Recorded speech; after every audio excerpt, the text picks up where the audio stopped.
Gentleman yields back. The chair now recognizes the gentleman from Illinois for 5 minutes. Thank you, Mr. Chairman, members of the committee. Senator, Governor, Mr. Corzine, my comments are both comments and questions, and there's some kind of a hybrid, so you'll have to consider them accordingly. I represent, and I think the people in this room represent, a large number of ranchers, farmers, small business people whose lives and livelihood have been jeopardized by their investment, which has apparently gone south. My question is, do you have an estimate, and I know you can't tell us exactly, as to how much money collectively at this point has been lost by those investors? Congressman, that's a question I'd like to know the answer to as much as you, and I am hopeful that there will be effective recovery and reconciliation of these accounts. Here, and I would ask this further. I haven't done a net worth analysis of individuals who testify before this committee, but at least according to any accounts, you're a person of substantial wealth, and I congratulate you on your acquisitions.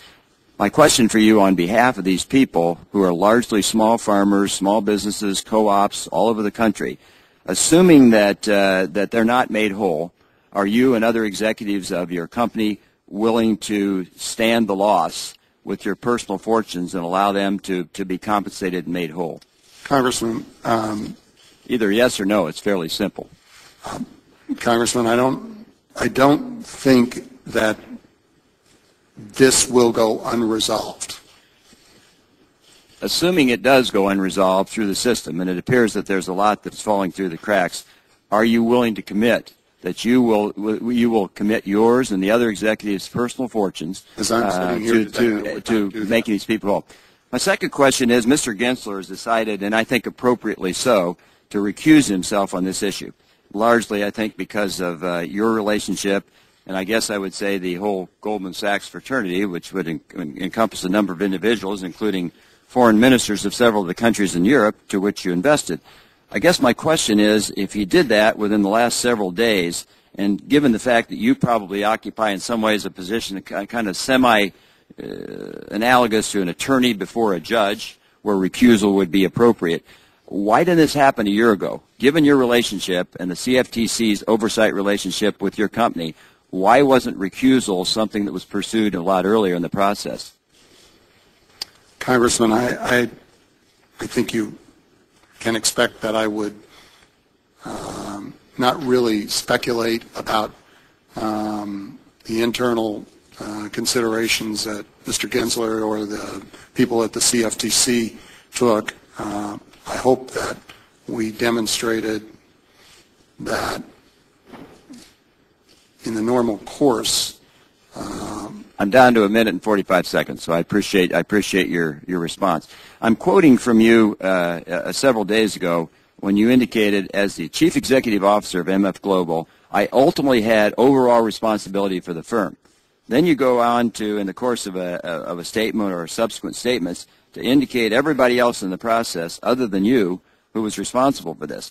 My concern is that based on a failure to segregate funds, a failure to oversee the operation of the company, and/or a technical deficiency in terms of the overall responsibility of governing the firm, something fell short. And at the end of the day, we have, the members of this committee, and I have, people who live in the real world, as you do, a lot of people who've suffered dramatically and will suffer, since they won't be able to buy seed, they won't be able to buy equipment, they won't be able to invest for the future year, this coming year, in what they do. They've suffered dramatically.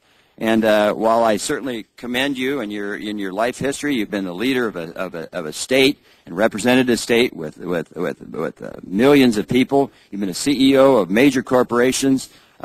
People have given you a lot of responsibility, fiduciary capacity, and I'm concerned, frankly, that those capacities have fallen short, and that a lot of individuals all over the country and the people they represent are going to wind up holding the bag because of what is either negligence and or commingling and or abnegation of your responsibility as a fiduciary in that capacity.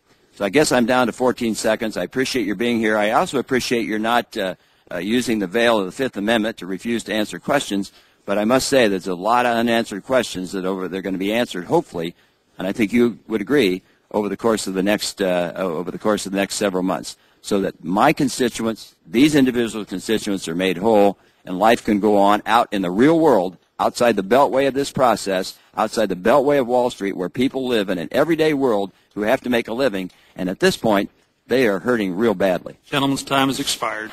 If I may, Mr. Chairman, I just yes. respond to say that I share the sentiments that the Congressman expresses with respect to the people who are caught in the crossfire of this. Thank you, and we'll be anxious to see the next few months. Gentleman's time has expired. The chair now recognizes the gentleman from Iowa, Mr. Boswell, for 5 minutes. No, thank